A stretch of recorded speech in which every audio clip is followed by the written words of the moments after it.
Jumbo Scampi. For limited... All for a price that will make you... How the hell am I supposed to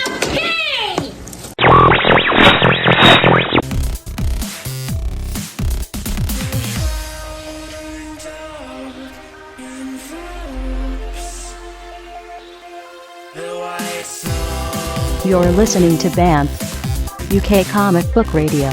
Hello everyone, welcome to BAMF Comics Radio, the weekly comics podcast with news, reviews and odd points of views.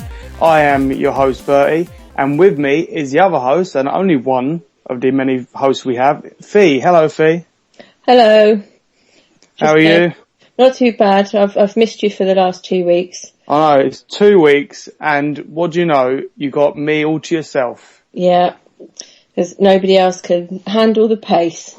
No, Heard one is ill, one is lost, and one is severely hungover. Yeah. I think it's secretly that they heard I was coming back and they knew that they just couldn't measure up, so... That's what it was, they're not worthy for you. Yeah, that's absolutely what it is. Right, we're going to jump straight in, because it's been a weird news week for me, because I've heard none, but then I've heard bits, like little drips and drabs here and there. So, Fee, what news you got for us? It's been a really busy week, actually. There's been lots of things happening here and there. First thing, I think one of the big things that's happening in Marvel's world this week is the announcement of a new title that's going to be starting in September, which is Mighty Avengers. So this was announced 2-3 days ago, and it's now come out that Al Ewing and Greg Land are going to be doing the series. A little bit of a positive and a little bit of a negative there with Ewing and Land. If anybody had listened to the show 2 or 3 weeks ago, they would have heard me talking about Al Ewing, because he wrote a couple of issues of Avengers Assemble. I think he did 14 AOU and 15 AOU, and I really liked 14. And I think you were in agreement with me, Bertie, about 15. We didn't like that one very much. Yeah. That was the one that was set in London, the British one. We didn't like the dialogue and stuff in that, but I really liked number 14. And that was really pretty much the extent of my knowledge of Al Ewing's work. I'm not really familiar with his 2000 AD stuff or anything. So it'll be quite interesting to see him doing a regular Marvel gig. Greg Land, on the other hand, again, I think we've discussed him on the show before, and I think we're all pretty much of the same opinion as everybody else out there as well. That, you know, not the biggest fan of Greg Land.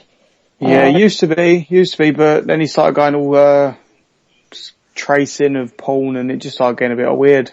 Yes, just a little bit heavy on the old tracing faces from, you know, not particularly nice sources, really, but it's a nice way of putting it. Yeah, and the fact that all his women's faces look the same.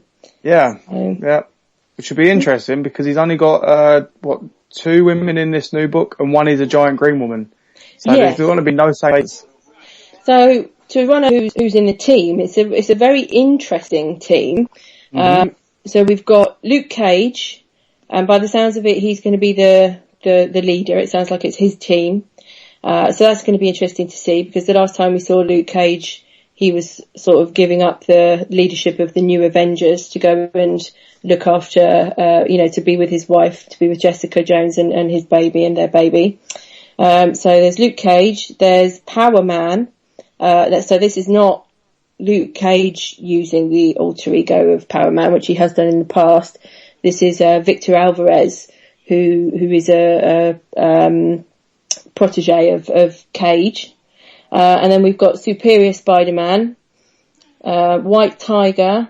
This is the newer White Tiger. I can't remember her name. She's a female character, I think. Oh God, I forgot her name. I've literally just read loads of Avengers Academy, which she appeared she's in Avengers Academy. That's right. It'll come to me in a minute. She-Hulk, as we just referred to.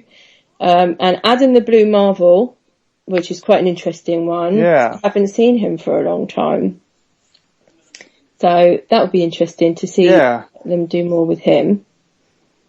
I I'm genuinely intrigued by the whole team because, as we know, apart from Age of Ultron, we haven't, like, Luke Cage gave up the Avengers. He's off on his own, doing his own thing now. And it is a weird mismatch of everyone else, like Adam the Blue Marvel. We haven't seen him since, I think it was during Secret Invasion, maybe. He never had a tie-in, but I know he had his own mini-series. Yeah. If I remember correctly. And, yeah. Al Ewing, again, I'm same with you. I don't know anything apart from the Avengers issues. Greg Land, I can do without. I will check it out. And it's also a return to another Avengers title. This time Mighty Avengers. Not sure we need that. But, I'm gonna at least check out the first issue. Yeah, I'm definitely going to pick this up because it's an Avengers issue and Luke Cage is in it and She-Hulk's in it. So it's something that's definitely going to be on my radar. I am sort of, with you, do we need yet another Avengers title? But I think the news announcement was saying that this team comes about because the other Avengers are off in space. Yeah, I think that's part of the Infinity crossover. Yeah. So these are the heroes that are sort of left behind on Earth to, fight crime or whatever. So all kind of, but it's not weird. Sorry, go on, Fee. I was just going to say, but it's not just sort of street level heroes, is it? It is a bit of a mixture of yeah, I was going to say because it's you can't really say it's who is it? Adam the Blue Marvel. What is he? A cosmic or magic character? He looks like Dr. Fate from DC. Yeah. Otherwise, I would have said it's very Heroes for Hire, but it's not anywhere near that because of Adam the Blue Marvel, and you've got Superior Spider-Man in there, which I would have thought he would have been front and centre in the Infinity book. Yeah. Al Ewing's been given some heavy hitters in this. Yeah. There's also I didn't mention as well, there's also Monica Rambeau, who has been Captain Marvel in the past. Obviously, she's going to be Spectrum in this. Is the name she'll be using? This is one of the many new aliases. Yeah. Jesus. And also, I just lose track of who she is. And Falcon, and another Ronin. Yeah. This could be tied to, I don't know, Fee, do you remember when New Avengers first started? Issue 2 of New Avengers had a silver-faced man on the front. Yeah, vaguely. Anyone could find it. It's a David Finch cover. And I showed Dan this the other day. A little while ago, when Bendis left Avengers, he said, and we'll find out who this person is. And people originally back in the day just thought it was Ronan, but it was an unused costume. And now this new Ronan's coming. I'm wondering if it's linked. Okay. It could be, because this is, there's 3 people that we know of that have used the Ronin guys already. Yeah. Echo, Clint Barton. And, who was the other one? Who was somebody's husband. God, it's gone from me. I don't know what's happened. That person's just been erased from everyone's mind. Jesus.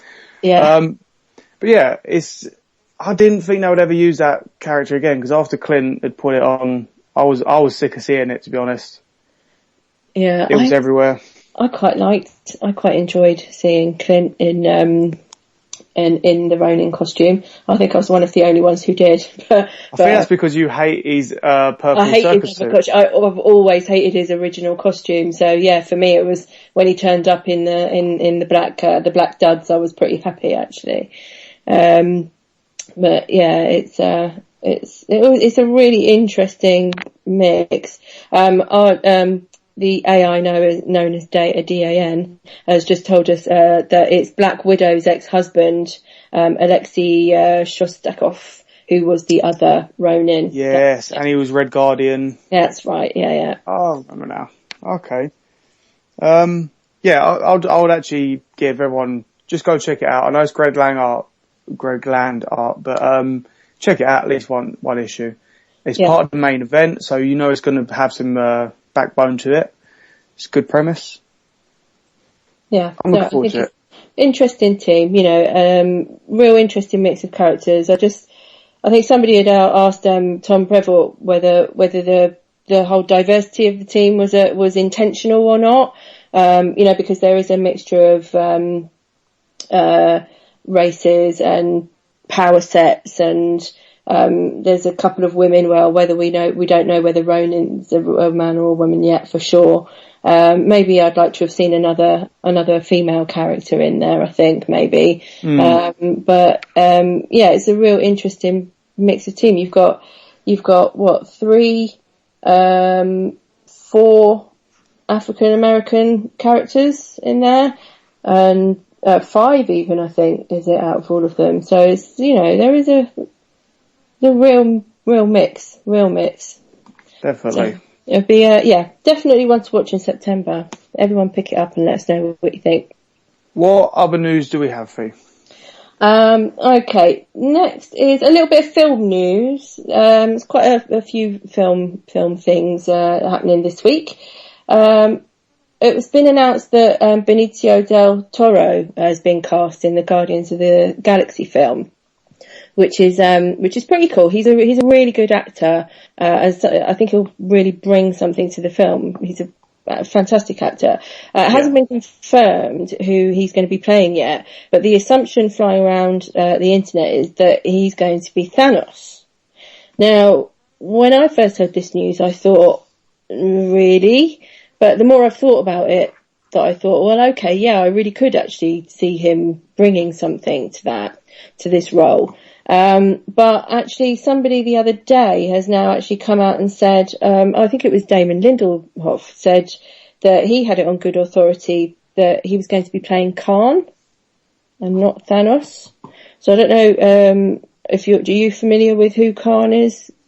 I don't know, when you said Khan, I actually just went to Star Trek for some reason. Yeah, I know, I think that's probably what most people are thinking. Is this a crossover that's happened? I don't, no, I can't think of Khan. I'm actually while we talk about the movie news, I'm actually going to Google Khan. Because I do know that there's other rumours around Guardians of the Galaxy at the minute. Am I right? Okay. I know a little bit about who Khan is, but this is in the deep recesses of my mind, that he was in Extreme X-Men, but not the Extreme X-Men that was running at the moment, but the one from a good few years ago. But I can't really remember much about him. While I'm searching this, have you seen the rumour that Karen Gillan is joining the cast of Guardians? Yes, well, it's not even a rumour, it's confirmed. She's definitely It's now confirmed. Cast. Oh, wicked. Do we know who she's playing? We don't, for sure, but the assumption is that she's going to be a villain. I'm not sure if they've definitely confirmed that she'll be a villain, but I think that's what's going around, what everyone's saying. That's interesting. Okay, Khan. He's an X-Men villain. From Extreme X-Men, issue 10, April 2002, created by Chris Claremont and Salvador Larroca. Part of a vast empire, alternate versions of planet Earth. Okay, if he's part of like different realities, then maybe that will, is Marvel going into the multiverse? Well, I'm not sure. I think it's been confirmed that Del Toro has signed a multi-film deal. So I think he's signed, like a lot of the characters do, like a lot of the actors do and have done for Avengers and stuff, where they sign like a 6-picture deal. Yeah. So, whatever character that he's playing sounds like he'll be a character that's going to pop up, again, outside of Guardians, whether it will be in that is genuinely interesting. Yeah. Okay. I'm a bit disappointed he's not going to be, Thanos now. Well, I mean, as I said, this is all just rumour and conjecture. Nobody really knows anything for sure, but it's, it'll be interesting to find out whether he's Thanos or Khan. I suppose we'll find out soon enough. Yesterday I got a little bit of, movie news. I don't know if you've heard this one, Fee. Aaron Johnson from Kick-Ass is being eyed up by, Marvel for Avengers 2 as Quicksilver. Yes, I did hear this. I mean, the whole Quicksilver thing is a bit up in the air now, isn't it? Now that really strange. Yeah, now it's been announced that Quicksilver is going to be in X-Men Days of Future Past, and they've actually cast, I've forgotten the actor's name, really not great with remembering names, but he was in, American Horror Story. It was really good in that, really good. And he's definitely playing Quicksilver in, in Days of Future Past. Yeah, and that's been 100% confirmed. So we still don't know whether we definitely are going to get Quicksilver and Scarlet Witch in Avengers 2 or not. Aaron Johnson's a great, I hope so as well. Whether they can or can't call them, the same names or mention their connection to Magneto or whatever, it'll be, I'd still like to see them in Avengers. But I like Aaron Johnson as an actor. I think he's I think he could do a good job. I think he's one of those actors that could pretty much turn his mind to anything. So I'm open to that one. Someone actually, I think it might be new feed, or someone had the theory that there will be two Quicksilvers, but one will be younger, one will be older. Yeah, that was that. I don't think I was the only person to say it, but I think that could be a possibility that in X-Men you may well get the younger version of the character, and in Avengers you may well get the older, wiser character. But again, it's all supposition. But I can't wait to find out. Same here. There's a lot going on with the Marvel movies at the moment that I can't wait to be confirmed. Just get it on the screen, get it in front of me. Yeah. Other film news this week was that Fables. It's been announced that Fables is going to be made into a film. Oh wow! Now I don't read Fables. This is one of those things that I'm very aware of. And I would very much like to read it because I know that it sounds right up my street, but it's just one of those things that, is in my ever growing, I need to read this one day pile. But I know it's been floating around for being around for development for quite a long time, and possibly at one point as a TV show as well, but it never kind of quite came together. But do you read Fables, Bert? You might know a little bit more about it. I do read Fables. I read, I think, 6 volumes worth of Fables, and really, really good. I recommend it to anyone. It's right up my street as well because it's about fairy tale characters, and I've always loved fairy tales since I was little, growing up with them, and it's as if they're in a shared universe almost. And I actually do know, I've heard some stuff in interviews with Bill Willingham where he was kind of a bit down because Fables was meant to be a TV show, and then Once Upon a Time came along, and the way Hollywood works is you can't have two of the same thing. Yeah, but Once Upon a Time is rubbish.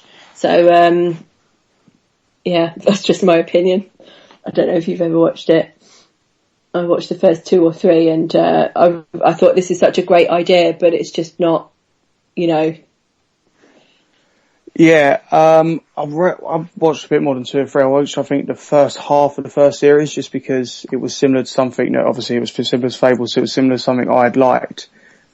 But yeah, it didn't grab me. I got so bored of it. And that was a pure story. That wasn't the actors and all that. Their fine story just wasn't good because I was watching it and I was looking at it like, this isn't Fables.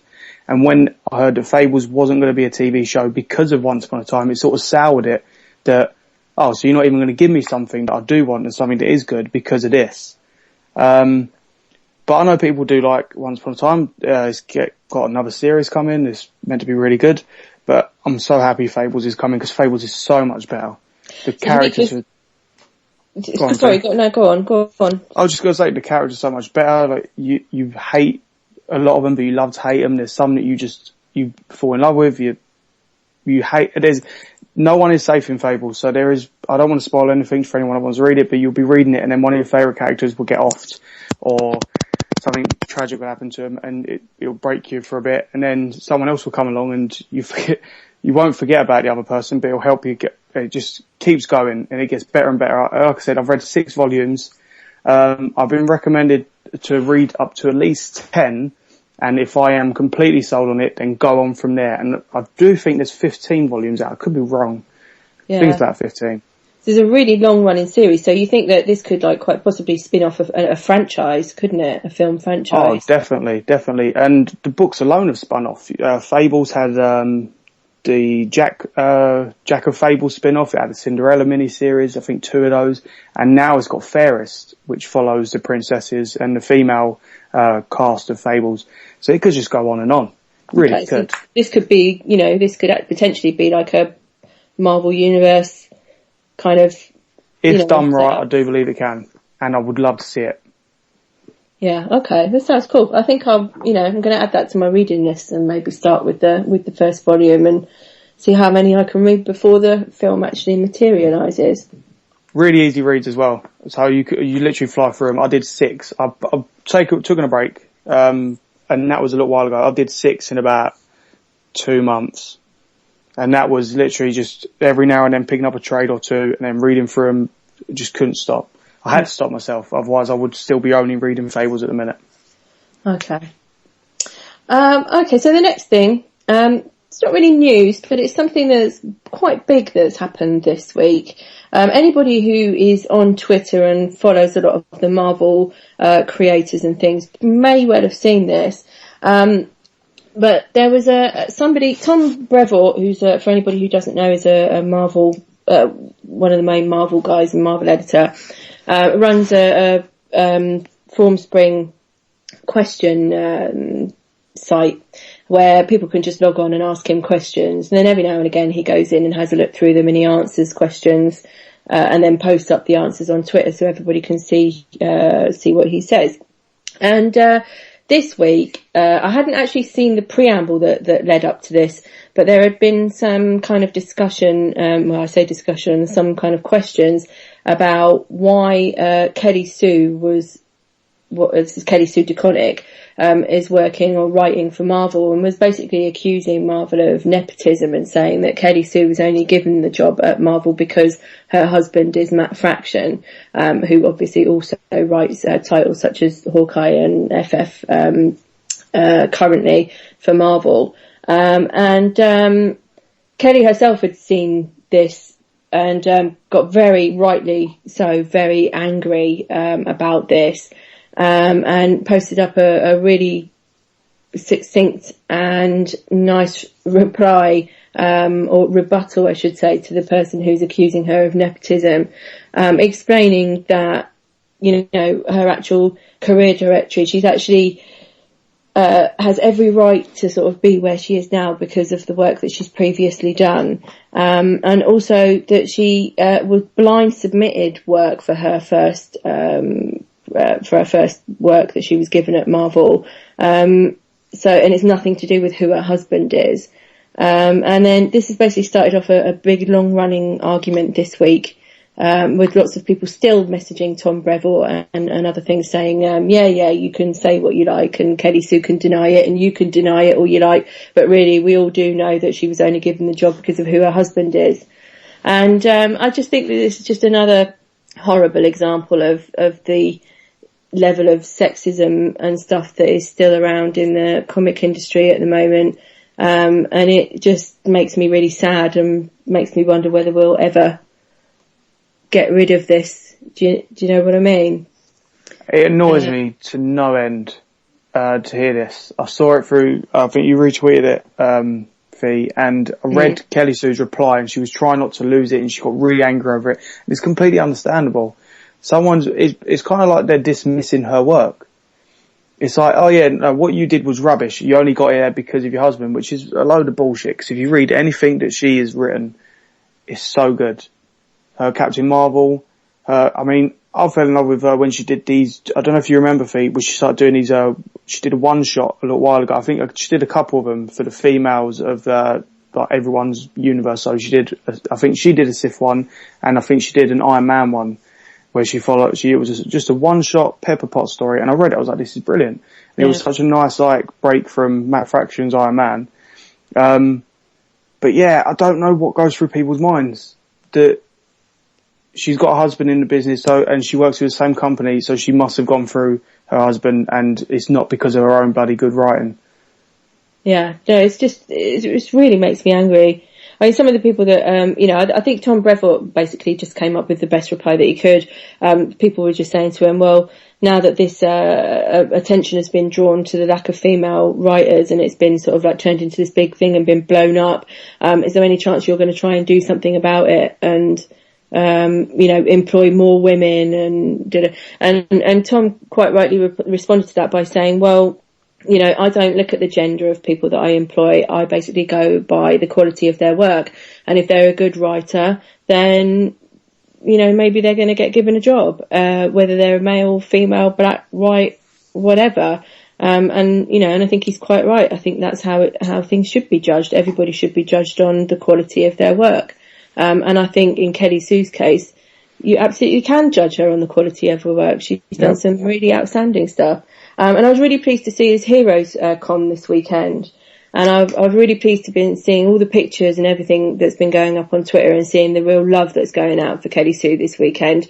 Loads of people going out dressed as Captain Marvel, showing her the love, and it's great. I'm really pleased to see. So after that horrible few days she had earlier in the week, I'm glad that it's been rounded off nicely for her by getting to see all of the people who love her and love her work.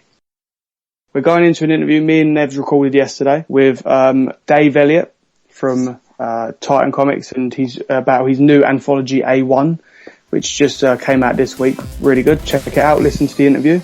It's coming up. Ladies and gentlemen, welcome to a special pre-recorded segment for Radio BAMF. Our special guest this evening is the multi-talented David Elliot. Say hello, Dave. Hello. How are you? Dave, there's a multitude of things I want to talk to you about, and I don't even know if we have the time in life. So I'm just going to try and briefly skip chronologically along in what you've done in your career with the aiding of young Bertie Kempson on Added Questions. Say hello, Bert. Hello. Hello, Bertie. Hello, Dave. I'm charging you by the hour, so no worries. You can go on as long as you like. Well, my first question is pretty much where we're going to end as well. But I know that you founded A1 by meeting up with Gary Leach. You guys both worked at Marvel together at some point, or have I got that wrong? What was the inception, and what was your thinking behind why there should be an A1 in the first place, I guess is what I'm asking. Well, I think we were both freelancing at Marvel around a similar period. Gary was doing some work before I did there. And most of the work I was doing at Marvel was inking. So it was around that time. It must have been about 84 we met. And then probably about 2 years later, we formed Atomica and started A1. Right, you guys picked up some not forgotten, but unfinished projects from Warrior, did you not? Yeah. Bo Jeffries and Warp Smith. Yeah. I mean, it was, the thing was, Warrior had kind of fizzled out at that point. Des hadn't been able to keep it going between the sales and, again, not being able to being a financial model. So a lot of those strips just didn't have a home. And seeing as I was doing this with Gary felt that it was a natural home to just finish off the last part of the Warp Smith story he'd started with Alan. And when we met with Alan, Alan suggested Bo Jeffries. And, Alan was happy enough that we actually ended up sort of having a new Bo Jeffries every book. Right. Bear with me a sec, because I've just got so many questions, Dave. It's like trying to go, which one do I want to go with next? The one that springs to mind is having looked back through the initial run of A1, is just what a diverse dais of talent you've got there, and how many of people who are just starting out in A1 are now recognised big names who run the industry to a degree, like your Alan Moore's obviously, and your Warren Ellis's, and your Neil Gaiman's, your Steve Dillon's, your Garth Ennis's. I was wondering, how did that come about? Did you guys just go oh Garth, I quite like the look of your stuff there, or whatever, or did they come to you, or how did that come about? Well, basically, I mean, look, back at that particular point, this was way before Alan Moore was getting stalked and followed around so they couldn't even go to the bathroom at a convention. So, a lot of the talent came about by, Gary and myself would go to a comic mart on a Saturday morning, bump into everybody walking around the convention, and then we'd go around the corner to the pub and be chatting in the pub, having a pint, and everyone always at some point says, oh, so what are you doing? So when we did start A1, it was like, well, we're doing our own comic. And I think I think Alan Moore must have been one of the first people to actually say, oh, I'll do something. And it kind of grew from there. I mean, A1 was just going to be a 32-page comic with Gary and myself having pretty much half a comic each. And so when sort of people like Alan said, oh, I'd like to do something. So I thought, oh, we'll have like a little 4 to 6 page backup. And before we knew it, we're talking about a 96-page book, where we were lucky to have about 8 pages each. So yeah, that's, I mean, it was, everyone went down the pub. So it was literally like, you'd be chatting to someone and go like, and they'd say, oh, can I do something? And you go, oh, sure. So it wasn't really kind of, it wasn't until we really got started on with like the second and third issues that we did actually called people up and asked them to do work for it. All right. Well, the next thing that happens in your career, if I've got this right, and feel free to correct me if I'm wrong, but it is one of my favourite moments in the history of comics, is Kevin Eastman and Peter O'Laird become incredibly rich off the Turtles franchise, and basically have heard all the horror stories about editors mucking about with creative talents and stuff, and go, right, what if we had millions and millions of dollars and started our own publishing company where basically we're running the shop and we're not told by Jim Shooter or Jeanette Kahn what you can and can't put in the comic. And that gave birth to Tundra, which is still like my favourite experiment in comics. And obviously you had quite a big hand in that. So I don't even have any questions about Tundra, Dave. I just want you to tell me about Tundra. Sure. I mean, it was weird. I was actually working for, John Brown Publishing at the time. Right. After it was during the period that Gary and myself were doing A1, I'd also did a stint on Deadline magazine, when Brett and Steve couldn't sort of manage the monthly deadlines and actually do their paying gigs. Brett, you and Steve Dillon, yeah? Yeah, well, Steve, I mean, basically Brett and Steve wanted to sort of, they needed to back off. They needed to leave the magazine. And so, Steve and Tom Astor had asked if I'd sort of take over, at least for a time being. So, I did it, I think it was just about a year I took over, like 8-10 months or something. Just to sort of keep it going, build it up a little bit, and set it on a course so that someone else could take it over. And from there I went to John Brown Publishing. They'd just bought Speakeasy, which became Blast. So I was working with John there, and my contact with Tundra had started there with Michael Gilbert, who created Mr. Monster, had done an exclusive deal with Tundra. So all his stuff was being published by Tundra now. So I called up Kevin Eastman saying, hey, look, we're going to do a new Mr. Monster story with Simon Bisley, and I'd like to reprint a couple of the older Mr. Monster stories as well.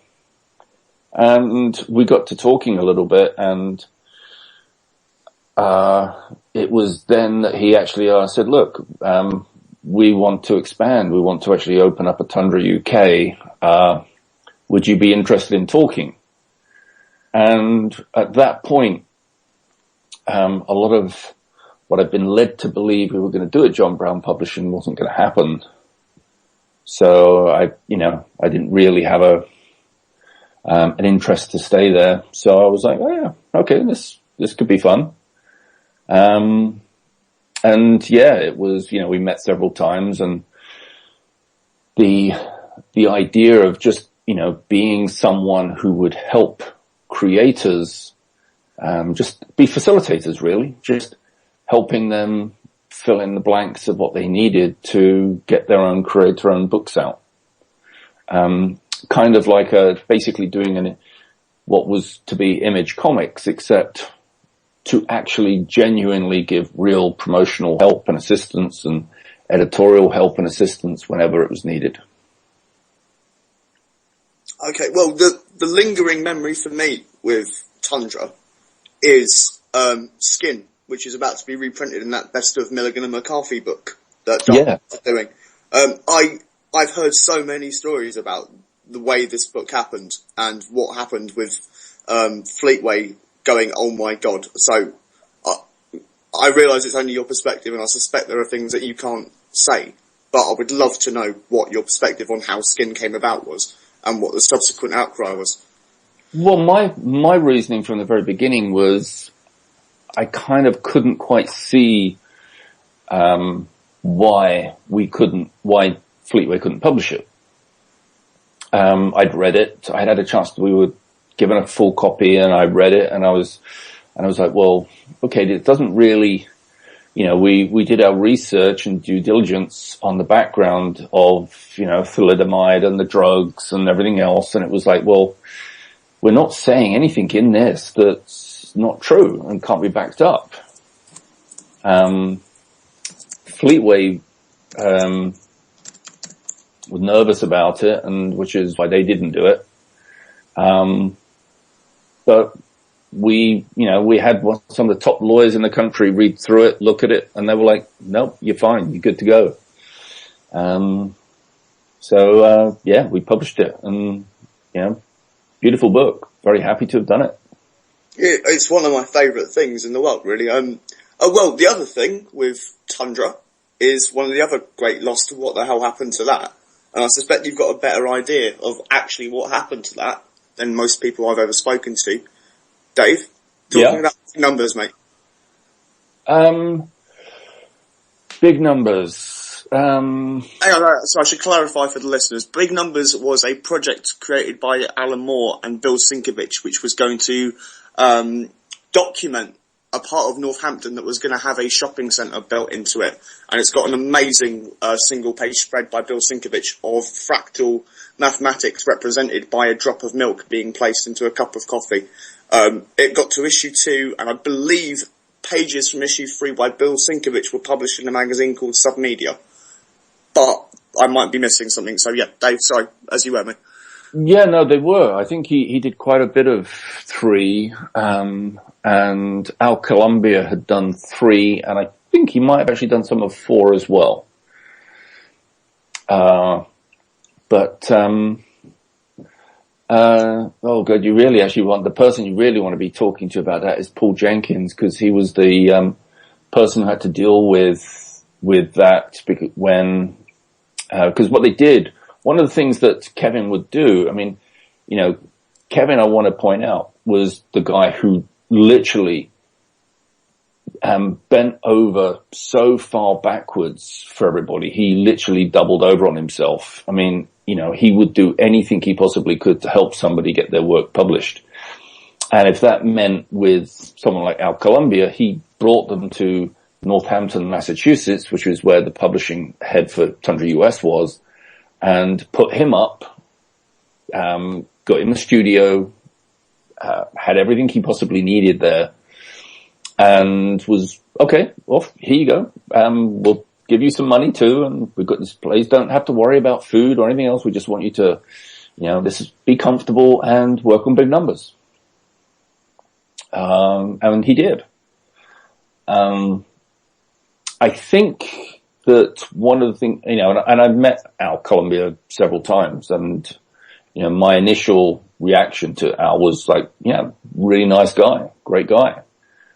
But I think the pressure of taking over from Bill Sienkiewicz and want that pressure of actually, because Al, I don't know if everyone knows, but Al Columbia was actually an assistant to Bill Sienkiewicz for a while, which is another reason why he was brought on, because they wanted to keep that as much of that look and feel. And as that pressure built up, I think Al was like, look, you want me to be Bill. You don't want me to be Al Columbia.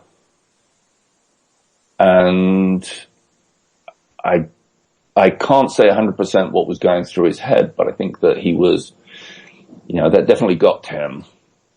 And I was actually talking to Paul Jenkins about this recently. Paul said that, Paul actually saw all the completed artwork. He saw it. Al was paid for the job. Is this or? Yeah, this is U3. Right. And so, Paul thought, okay, well, I'll come and get the artwork tomorrow and take it off to the printers. And he got there the following day and it had all been torn up and destroyed. Holy moly. I did not know that. All right. Oh, wait, no, I'd heard something about this. Apparently, there's like one panel that was saved and it was published on, was it a Baron storybook? Or a George Pat book? I don't know. I mean, I still have, when we were building up for the relaunch of Big Numbers, we did a Big Numbers print by Al Columbia. Okay. And that's actually something I still have. And as far as I know, that's probably one of the few things left that actually saw print of Al's in conjunction with Big Numbers. Okay, so again, like I've read that issue of the Comics Journal where Kevin Eastman kind of documents what happens from Tundra from start to finish. But I've never, as far as I'm aware, I haven't read everything ever. I've not seen your side of it, and I was wondering. Obviously, to be honest, Tundra for us. It was the fact that it closed down was a bit of a letdown, and it's not as though what Tundra was going through was clearly. I mean, anyone should have been able to see what was going on. Right.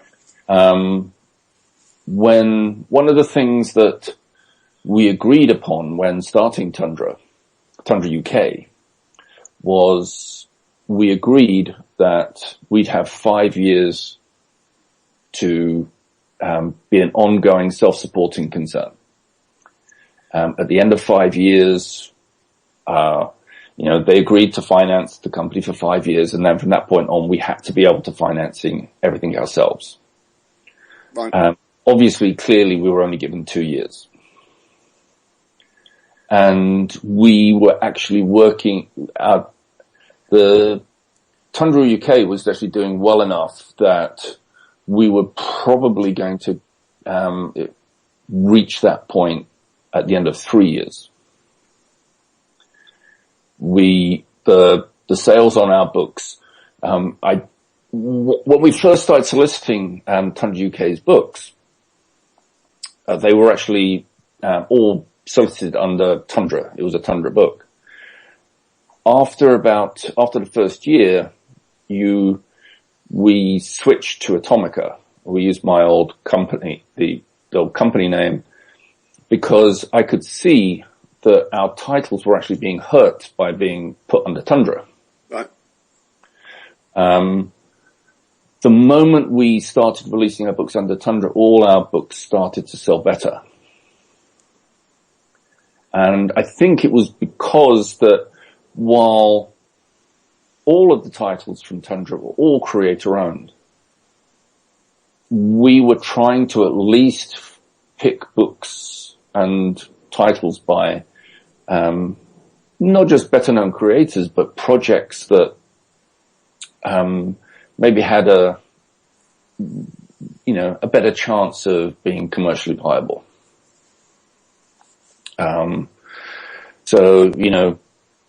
But again, it was kind of a little too late.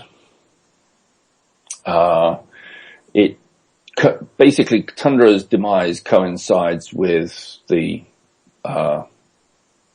drop in revenue on Turtle Toys. Yeah, thanks. Yeah, it was literally like, we got past one Christmas and then all of a sudden, Turtle Toys have suddenly, starting to take a bit of a nosedive. And so I know that Kevin's lawyers and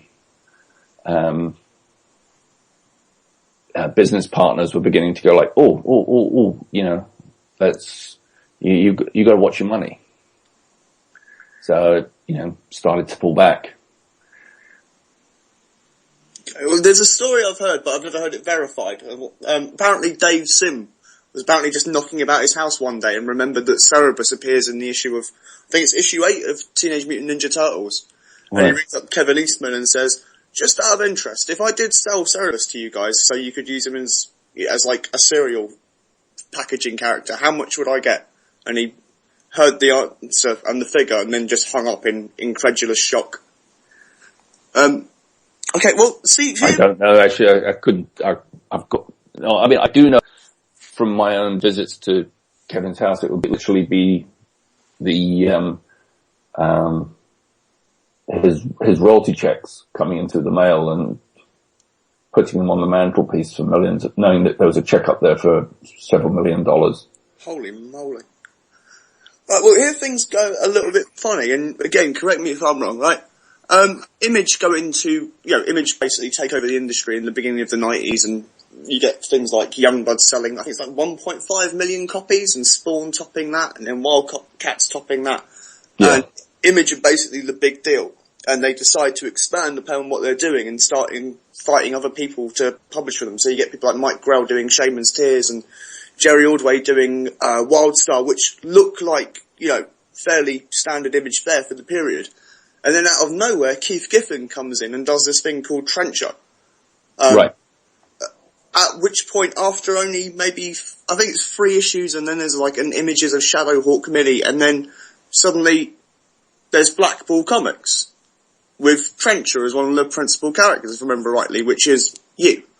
Right. Well, don't forget at that time, if there was a time when the Image creators had got to that point where the core, the core Image creators were all selling sort of, 1 million copies or at least 800,000 copies of their books. Mm. And I think they realized that, we've let all these other creators in, but they're kind of eating at our bottom line a little bit. Maybe we're actually hurting ourselves by bringing them all in. So they called in they basically slashed. They said we can't have any titles that are selling under 250,000. And, Trencher was one of those titles. So I think there was 5 issues, and he did also appear in Shadow Man. And so it was around that time when, Keith knew that Trencher wasn't going to be published by Image anymore. And at the time, we were still Tundra. So I'd already started. One of the things I'd been in talks with creators like Keith Giffen, like Kevin O'Neill, possibly having Martial Law come to Tundra or Atomica, Tundra UK. I really wanted to sort of grow that side of the publishing, pick up the success of what Keith, Alan Grant, and Simon Bisley have been doing with Lobo, and building up that aspect of bringing up kind of like those guys, the Kevin O'Neills, the Keith Giffens, the Simon Bisleys. So that was actually going to be part of Tundra UK. So of course when Tundra UK went away, it was like, I said, well, look, any of you who want to, I'm doing this Black Ball, it's creator owned, who's interested. That's when Kevin O'Neill created John Payne, which he wrote and drew himself. And, Keith brought, Trencher. But it was, right on the cusp of the big, that big implosion that hit kind of in 93? 93 to 96, yeah, I remember that was pretty much when I started working in comics, and the amount of people who had kind of speculated on your Youngbloods and your Death of Superman issue 75 and stuff. It was just like long boxes of... It was bad times, Dave, but you're as aware of that as I am. Yeah, I mean, don't forget you had all the, you had Marvel UK, cause don't forget that was the time when Marvel were about to go public. Of course, yeah. so what they've been doing is they wanted to have a really massive bumper year so that their share price would launch on a real high. And so they pumped out everything. So, you know, it was funny. I was actually shown a portfolio by an artist who was showing me pages that I thought were tryout pages for Knights of Pendragon. And I was like, looking like, no, I'm sorry, mate. I don't think you're quite up for being published yet. No one's going to, you know, you're still a ways off from being published. And he was like, no, this was actually published. And my mouth just opened and I was like, you're kidding. And it was like, I felt really bad, but I was so shocked that something that was such, you know, clearly not up to par had actually been published, because they were just trying to flood the market. So we all suffered because of that. From retailer to reader to distributor to publisher, yeah, as one. Yeah. So Dave, here we are, it's 2013, and as we started, so we end. Talk to us about the new evolution of A1, mate. I want to know about this. Well, you're obviously a massive DeviantArt fan. I'm guessing that's where quite a lot of your decisions of who you wanted to work on the book came from. Or am I wrong? Do you know what? I'm going to shut up. Tell me all about it, mate. No, it was funny. I got interested in DeviantArt because over the years, I you know, people would send me their portfolios and it would be a link to their DeviantArt page, and all I thought DeviantArt was just somewhere to, you know, oh, you can post your artwork online, that's cool. And it was, I'd worked very closely with an art studio in Singapore called Imaginary Friends Studios. When Radical had launched, most of the comics, and at least in our initial first year, were produced by that studio. So I'd got to know the guys really well there. And the president of the company, Stanley Lau, who goes by the name of Art Germ on DeviantArt, had recommended to the head of DeviantArt, Angelo, that he should, you know, meet up next time he was in New York with me. So we did, and he told me what DeviantArt was actually about. And that's when I actually started taking a more active interest in DeviantArt, because it's a whole other market, it's a whole other audience. You know, it's a Facebook, it's a community of, you know, artists, photographers, cosplayers, you name it, they're writers, they're there.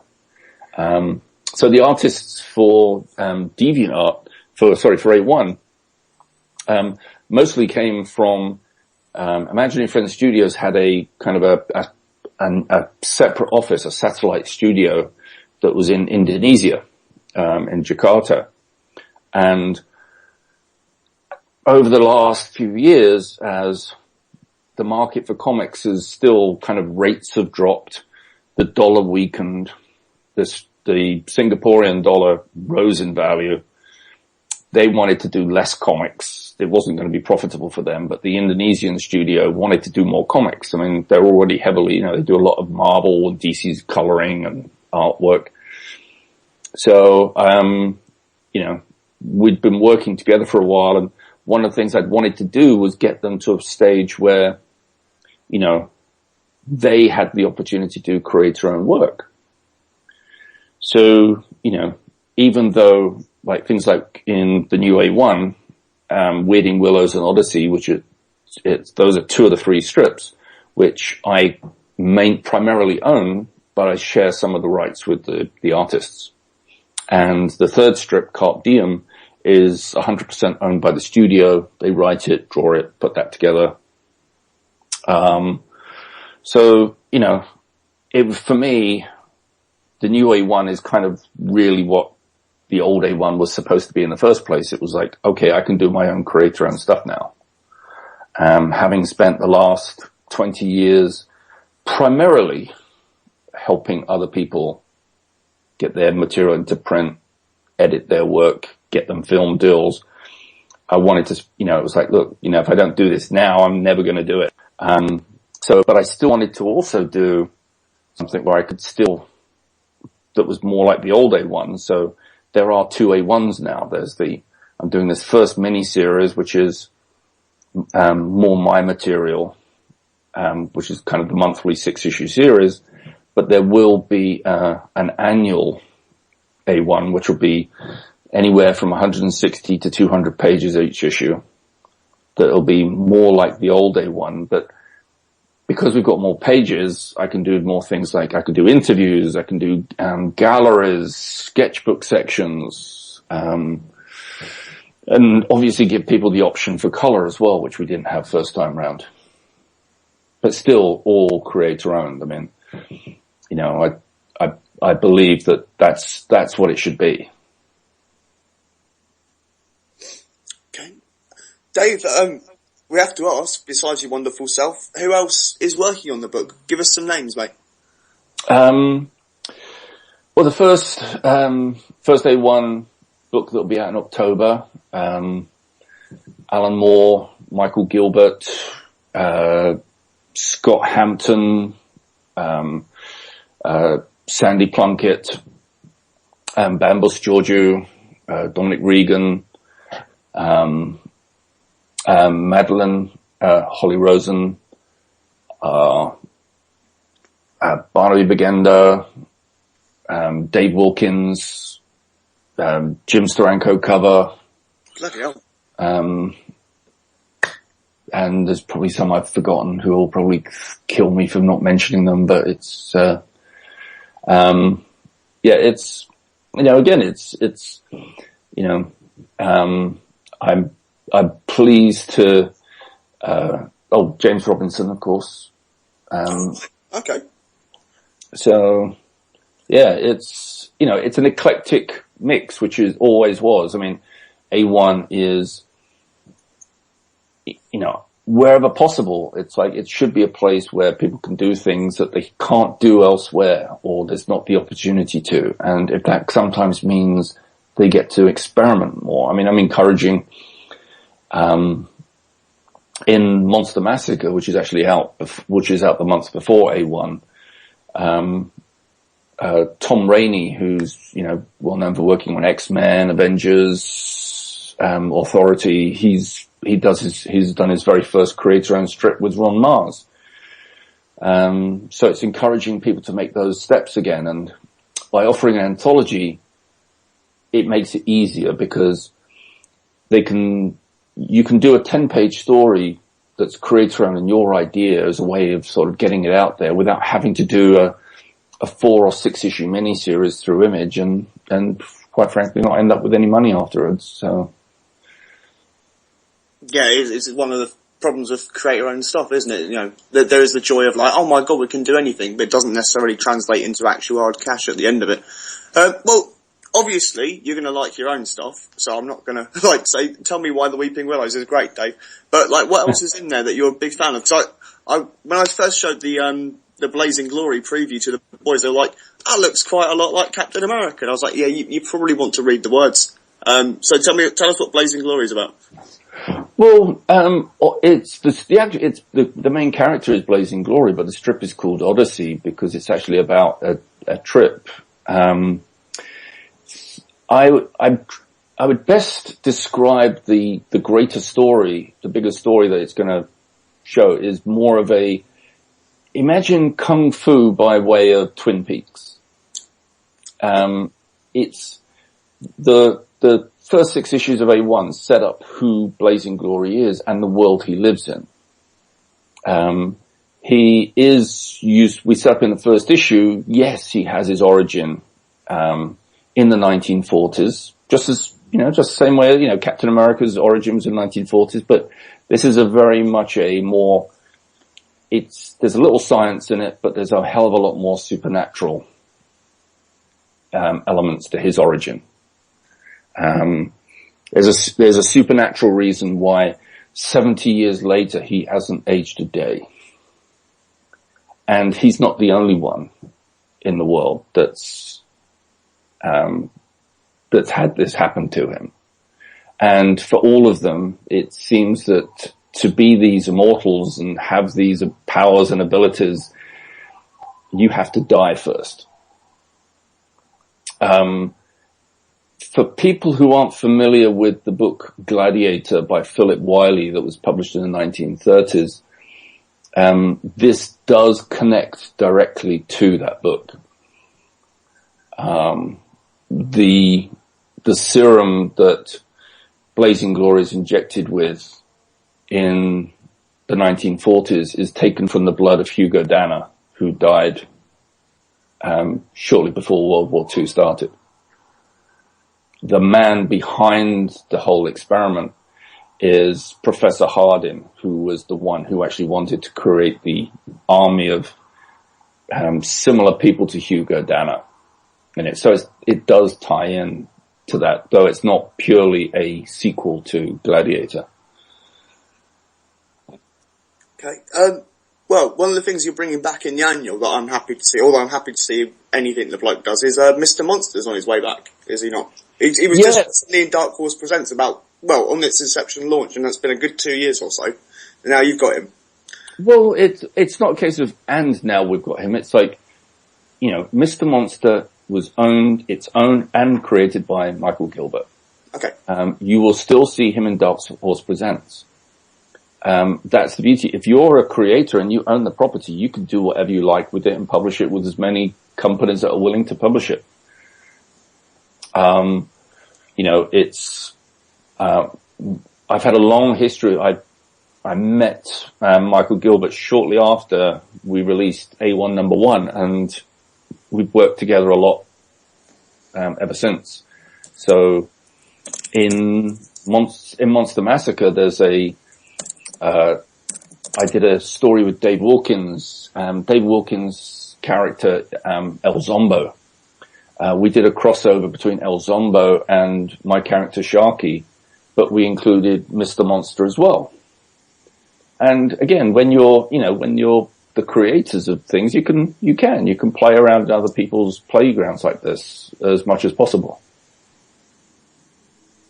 Well, my next question was going to be about Sharky, Dave. He's had quite a few incarnations over the years, and this has been my last question before we call it a night, I think. Explain the concept of Sharky to the uninitiated, mate. Well, Sharky, it was always, I've always loved, I'm a huge, unashamed fan of Jack Kirby, and so all those 60s and 70s comics by Jack, all the Thor, Fantastic Four, New Gods, I love all that. So for Alex Hawley and myself, Sharky was kind of almost like a love letter to Kirby, really. It was, here's this character who's he's a teenage kid, and he finds out that his grandparents are Zeus and Odin. And so he's a mixture of the Greek and Norse gods. And like Captain Marvel, but without the magic word, he can flip back and forth between being a 14, 15-year-old boy and someone who looks and sounds like The Rock. Dave, it's been an absolute pleasure to listen to you, mate. It's just nice to have someone who's got the history of comics and was there and can tell you everything. I could happily do another hour, but we're short on time and we have to go back to the regular show. Ladies and gentlemen, the first issue of A1 ships the Wednesday after this goes out on the internet. This has been Dave Elliot, and thanks for your time, Dave. Good luck with the launch. No problem. Thanks very much, guys. Cheers. Cheers. Always happy to come back. Have a good night, mate. Should we go into what we've been reading? Yeah, definitely. All right, you start us off with this book. Okay, I want to talk about this book. So because I haven't been here for 2 weeks, you didn't all get to hear my lovely views on MCM, but which we went to. Was this 3 weeks ago now already? Yeah, 3 weeks ago. Can't believe that was 2 weeks ago. So we went to MCM and we had a good day, if slightly odd. But Bertie and I spent several trips walking around the comic village in MCM, looking aimlessly for this artist that we were supposed to be checking out. because we'd been speaking to the creators of this indie comic, and we were going to go and find the artist and have a quick word with him. We're going to do a review on the show at some point. After wandering around the quite small, let's face it, Comic Village at MCM for about the 5th time and still not finding this artist, I actually noticed something in the distance that caught my eye, and I saw a comic in front of me with the words Bertie Bear on the front cover. And I turned around to you, did I not, and said, I have seen something that you must come with me and we must go and look at this. And we wandered over to the table, and there in front of us was a comic called Bertie Bear. And it was like fate having Bertie by my side, and there was a comic in front of us called Bertie Bear. So I bought the comic for Bertie, and then we both went home and read it the same day, I think. I think we both read it the same day. We're going to talk about Bertie Bear. I'm going to say, when I read this, I was thinking to myself, please be really good. Please let me like this book, because it's got my name on the front, and I've wanted a book with someone called Bertie in it for so long. I've got an obscure name. No one except for old men and dogs are called Bertie anymore. And then I came along. And you just don't get Bertie anywhere. You get loads of Lucases and you get loads of Nevilles and whatever, but you never get a Bertie. And I was really pleased to find out that this book is bloody hilarious and so good. The art is brilliant, and the story is just so funny. Imagine a kind of Indiana Jones or Nick Fury bear. And that's the book. Yeah, what do you think? I also really, really liked it. I thought it was really fun. When we went over to the table, there was, two of the guys who were involved, two of the creators were there. Andy W. Clift, and John Scrivens, who were both there. And we were chatting a little bit to them. And I think it was Andy had said to us, just imagine, Indiana Jones meets vampires and I was sold instantly. I was like, okay, Indiana Jones, vampires, a bear. I'm in already. And then, like you though, the guys were so nice, and went home and I was like, oh, I really hope this is good. Cause I'd like to say nice things about it because everyone was so nice. But it really is good. I really enjoyed it. And I think that description, the Indiana Jones thing is quite apt. It is a little bit sort of along those lines, but it's really good fun. And it's also, I mean, if you think, I hope that nobody thinks that this is an insult. I certainly don't mean it as one, but if you think it's a little bit like Ted, the film, I mean, mixed with Indiana Jones, like what if you had like Ted was Indiana Jones, if you see what I mean, and then throw a few vampires and stuff in there. But it's really well done. Andy Clift also does the art as well. And it's a real nice black and white art with a splash of red, and it's really effective. So it's not a full coloured comic, but you just get a little bit of red here and there. And it works really, really well. It's very striking. And I won't say too much more about sort of what actually happens in the comic or anything, because I'd really like people to go out and read this, because I think it's really fun. The first issue is available on Comixology. It's only 69p, so, you can't, I think it's probably 99 cents if you're in the States. It's really cheap as chips, so you've got no excuse not to go out and buy it. If you prefer to get, it in print, it is available from, the UK Comics Creative.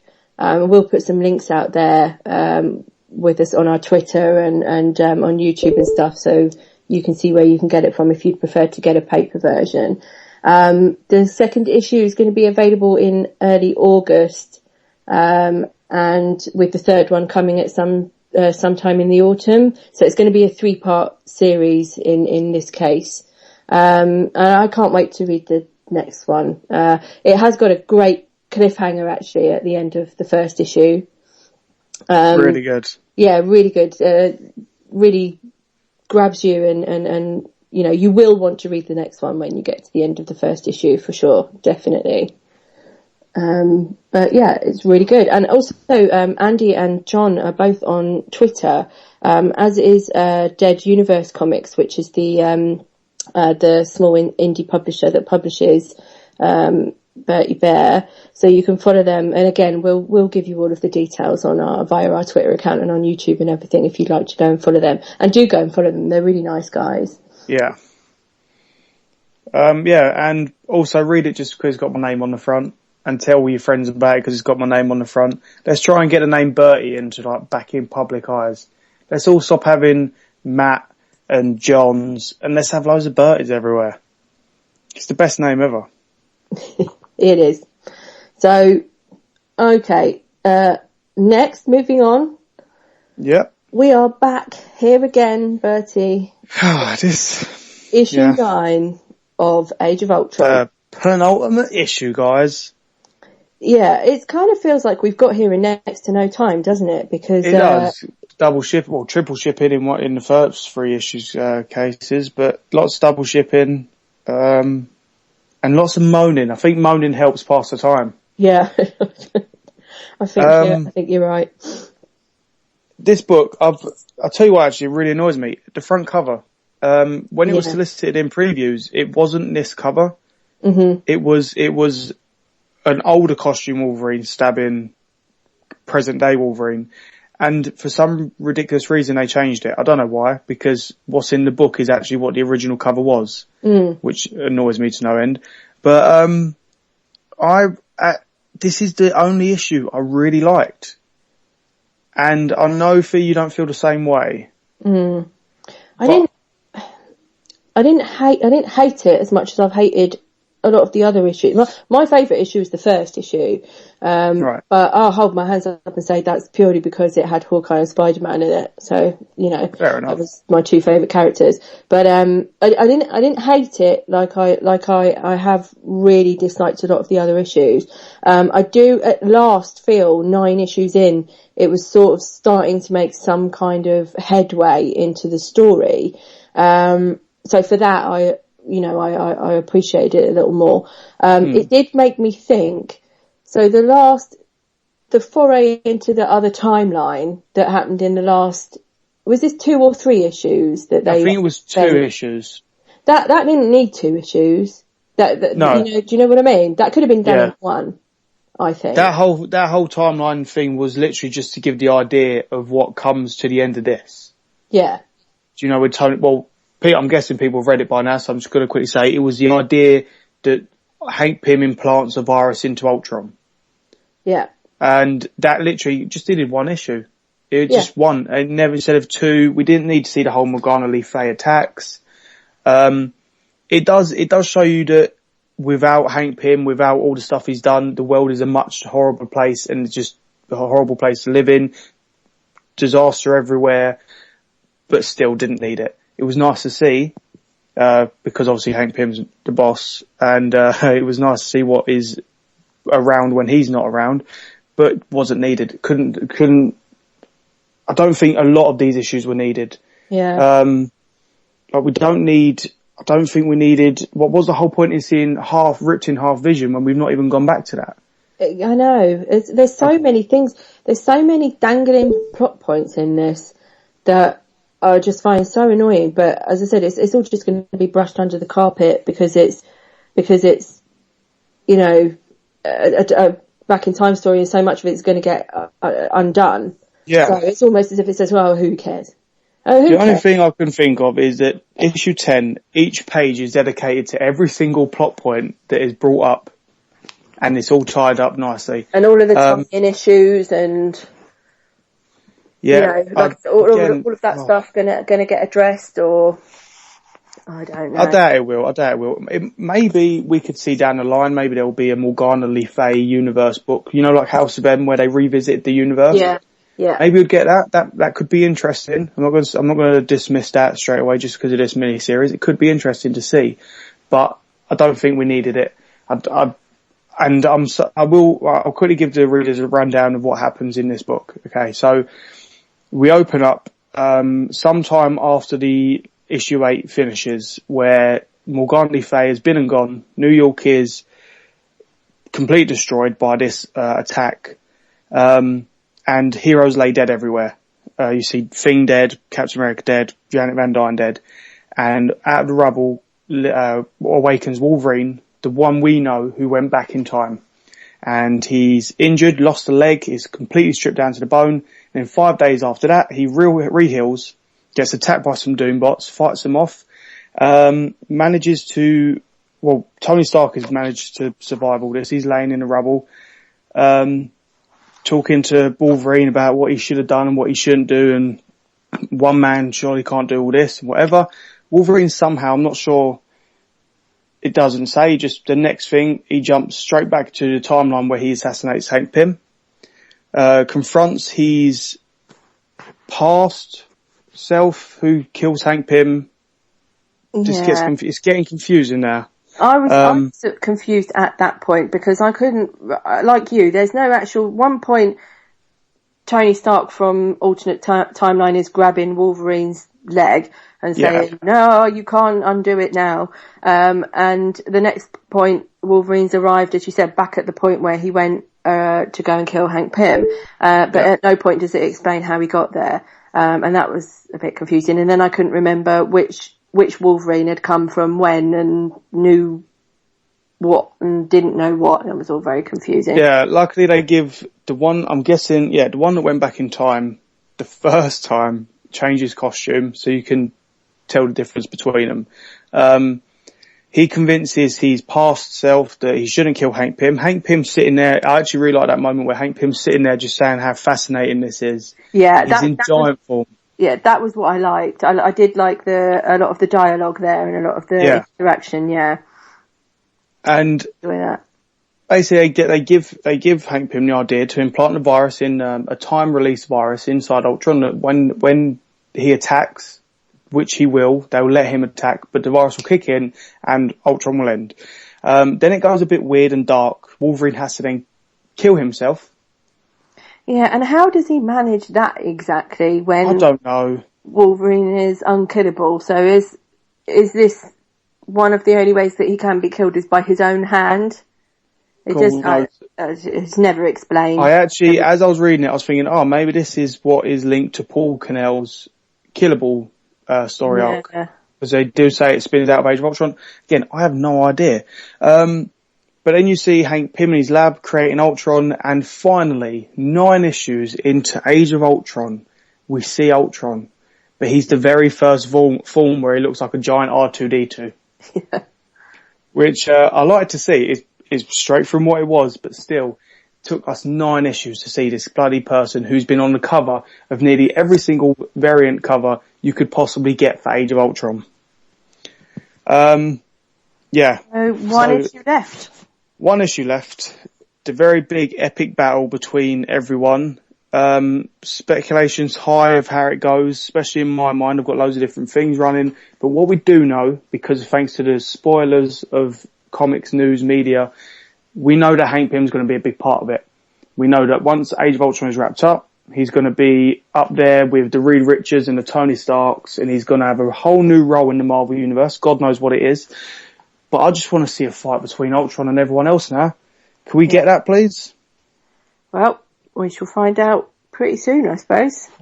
And we do know as well, they're all coming bagged. Issue 10. Issue 10's shipping in a black sealed plastic bag. Embracing the 90s yet again. But, I haven't seen that done since the death of Johnny Storm. Yeah. So this is obviously to try and prevent that, to protect that unguessable ending that Bendis has been telling about since, months and months and months ago. It better be good, Bendis. I bet Angela shows up. Oh yeah, well Angela does show up. We know that she's going to show up at some point. So, how she's going to weave into everything, who knows? But, not long left to find out now. Yeah, from what I'm going to say on this, 9 issues in, I'm not going to be that, but a lot of people have been going to me, I'm done with it, I'm done, I'll keep arguing, it's only 9 issues, you've got 1 issue left, you might as well read the last one. But I wouldn't recommend this to anyone. Unless issue 10 blows me away, I can't see, especially, I can't say read Civil War, Secret Invasion, and Age of Ultron. I'll just tell people to leave it, unless you're completely and utterly dedicated to the whole idea of multiverses and weird stories, then fine, but I wouldn't recommend it. Yeah. If you haven't read it already. I agree with you. I agree. Okay, so what else have you been reading this week, Bertie? I have read all 10 issues, my mistake, 10 issues of Avengers Arena. From the very beginning to the very current issue. I didn't realise you hadn't been reading this, you see. I thought you had been reading it. No, you see, after reading Avengers Academy, I jumped ship from that, and Marvel Now came, and it was either read Avengers Arena or Young Avengers, which was coming. I thought, I'm only going to read one teen book, and obviously it was Young Avengers. Then I started hearing people, mixed reviews on Young Avengers Arena, going, "Oh, you should read it because it's really good. It's got these characters that are really good." Some people going, "It's useless. It's boring. Don't see where it's going." And then I thought, F it. I'll read them. I'll read 1 to 9, and because thankfully Dan gave me the issues. I read 1 to 9, and then today I bought issue 10 because I'm so in love with this series. It is so amazingly good. The whole premise of it, if you don't know. Arcade has completely and utterly just gained all this mental power from somewhere, not mental as in telepathic. I mean, like, he's got full control of this island, and he's imprisoned members of certain teen groups. So you've got members of the Avengers Academy, you've got some of the Runaways, you've got some of the new kids from, is it the Braddock Academy? The Braddock Academy, yeah. The Braddock Academy, which are Captain Britain students, and some others I'm probably forgetting, scattered around from elsewhere. And they're in a Hunger Games / deathmatch scenario where they've all got to kill each other. The last one standing gets to go free and live their life, whatever. Premise is something we've all seen before. Recently we had a mystery comics called Deathmatch where heroes were pitted against heroes. But I love it for the characters. It's a really good character book. I think it was Dan saying that, these Braddock kids, they're just sort of cannon fodder. A lot of other people told me the same thing. But they're some of the ones I'm more interested in. Fee, have you been reading this? I have. So I've been reading it since the beginning. And at first I totally wrote it off as a cashing in on the Hunger Games thing. And I mean, I read the first issue and I liked it. And one of the characters dies, if you... Instantly. Yeah, instantly, straight away. And I was like, oh, this is all going for shock value and everything. So I was a bit sort of, not that I thought it was a well-written issue. Don't get me wrong, and I enjoyed it, but I just couldn't help feeling that it was just cashing in on something that happened to be popular at that time. Yeah. So, but then I carried on and I read the first 3, and after about the 3rd issue, I was considering dropping it. And I think it was a conversation I had with Nebs actually, and he sort of made me think about it in a slightly different way.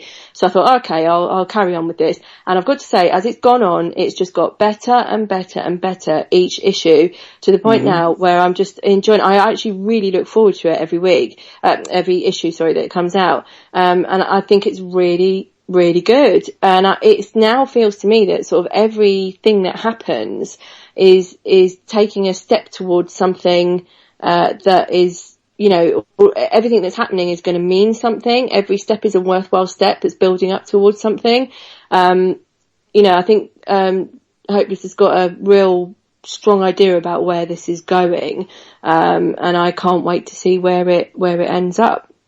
I think this week's issue, I don't want to do a spoilerific thing on what happens in this issue. I think this is an issue, a series, that you have to come to without, having anything spoiled for you. But, something happens to a character in this issue 10,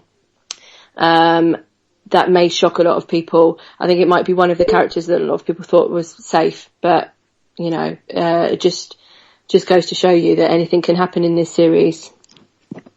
I really recommend it. I think the death in issue 1 showed that no one was safe. I do think it was a mixture of shock value, but also letting you know that no one is genuinely safe in this book.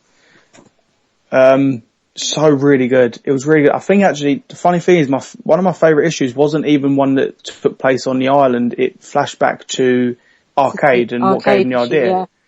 It was so just sadistic and weird and I do really recommend it. I want to spoil the hell out of it. I want to talk about it and all the deaths and whatever, but just please go read it. And then when it's got further down the line, maybe we'll come back and spoil a bit of it and reminisce on some good stuff.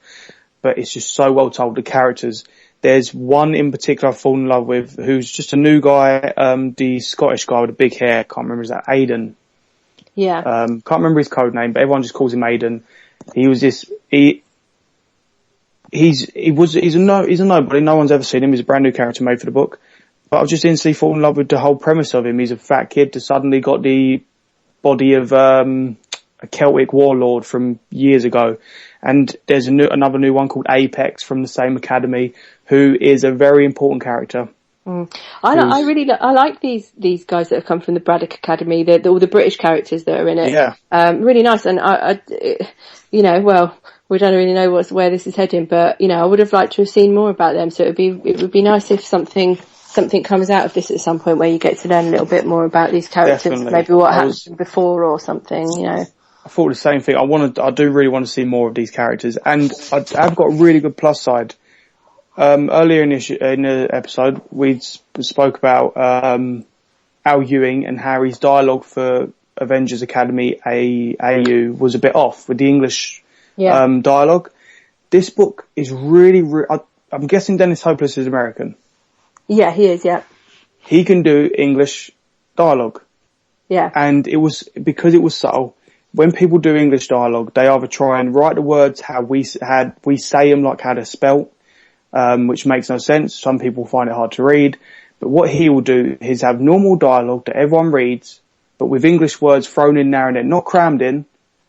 Like someone will be speaking and then say the word love when talking to someone and it fits, or call someone a git and talk about a packet of crisp, and it will just be little subtle things that English people say, and it worked really well.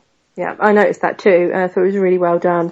And it's quite interesting, I think, because Hopeless took me a while to realise this, but two of the really good, or, two of my favourite Marvel Now issues are being written by Hopeless. This is Avengers Arena and also Cable and X-Force, which I've spoken about quite a lot as well, which I'm really enjoying. So both his titles. So, I think he's a real talent that Marvel have found, actually. Definitely. He can juggle this is a big cast. He juggles them all really well. They've all got their own individual voices, personalities. You can pick, and it's so easy to fall in love with some and hate the others. Definitely worth reading. Go pick it out. Only 10 issues in. I'm guessing a trade is out because Marvel like to do 6 issues and then trade. So maybe you can get a trade or just go Comixology, get all the issues straight away and just go mental like I did. In the space of 2 days, I've read all 10 issues. Can't wait for the next one. Really, really intrigued to see how long this goes. It is an ongoing, which is the premise. It's a death match. It can't be an ongoing. It has an end somewhere. Can't wait to get to that end and find out what all the mystery is. Yeah. Okay, let's move on to one of your books that you have read on your own fee. I've got just one that I'd like to. I'm not going to go into loads, but there's one that I just want to give a special shout out to this week, which is Fearless Defenders 5. And the reason I want to give a special shout out to this book is because this hands down wins cover of the week. Definitely. It's just the cover is absolutely brilliant. So for anybody who hasn't seen it, I'll try and do a quick description, but basically go and look it up. Go and look up Fearless Defenders 5 cover. It's Hippolyta and She-Hulk on the front cover, facing each other with fight written across it, and then you've got sort of headshots, sort of head panels of all of the other female characters in the book above, and it's like Street Fighter, basically. It's like an homage to Street Fighter. It's brilliant. Really good. Yeah. Far and away, best cover of the week. And also, just a second special shout out to the book as well, because it's also got an amazing double spread in it. And I turned the page to this double page spread, and I was just straight away was like, that is the best thing I've seen this week. And it's so good.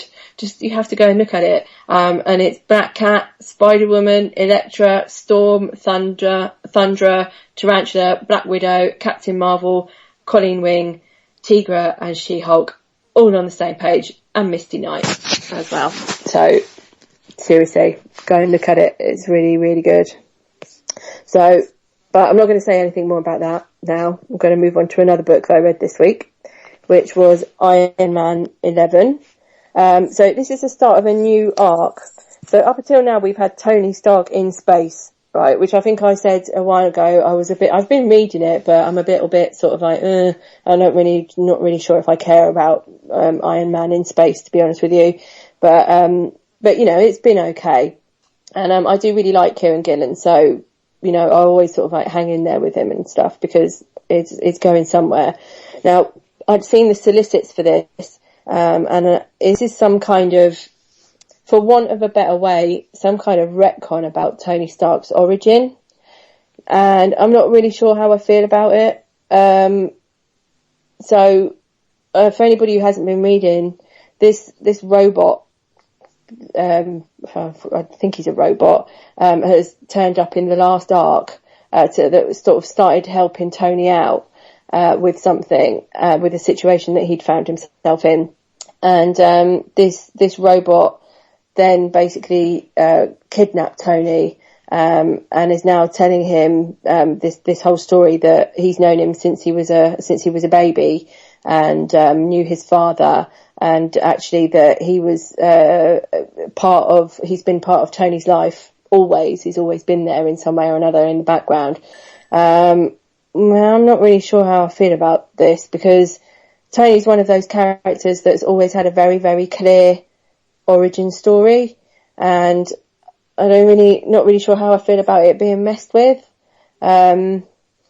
I'm not going to write it off. I'm going to hang in there and everything, because I'm sure that it's going to be going somewhere. Kieran's probably got a very clear idea in his head about where it's going to go. And I did enjoy the issue. I did enjoy issue 11. It was good, but yeah, I'm just not really sure how I feel about this. We suddenly find out that Tony has had something planted in him when he was a fetus. So, as someone that doesn't read Iron Man, again, I don't shipped with Marvel now, is it saying that he's been engineered to be what he is now? Yes. Right, okay. And that sounds a lot like Ultimate Iron Man. Yeah, see, I've not read Ultimate Iron Man, so I don't know. Ultimate Iron Man, if I remember correctly, he was engineered by his parents to be something, and what he is now was completely constructed by his parents. If I remember correctly, it was ages ago, but it does sound a lot like that. Right. That's made me actually really hate this then, in that case. Oh God. No, this is okay, because I don't do the Ultimate Universe. I just don't do it. It's not for me.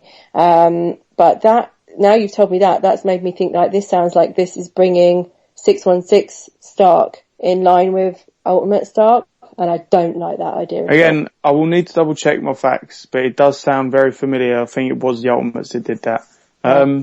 And it also rings a bell. Do you remember when Spider-Man met those big cosmic beings, and it was like, oh, everything that's happened in your life's happened for a reason, because you're the chosen one. It sounds a lot like this as well. Yeah. Which I did, and I never liked that. And no one does it, because you don't want your hero to have gone through this stuff for big reasons. You want them just because they've accidentally bumped into this stuff. Yeah. You know? But, you said you're going to stick with it, right? Well, I will, because I want to see what's happening, but I don't like it. Alright, well, you keep me updated, and I will. I'll let you know if it sounds more and more familiar as you go along. Okay. Alright, I've got a book that Dan made me read, Empowered.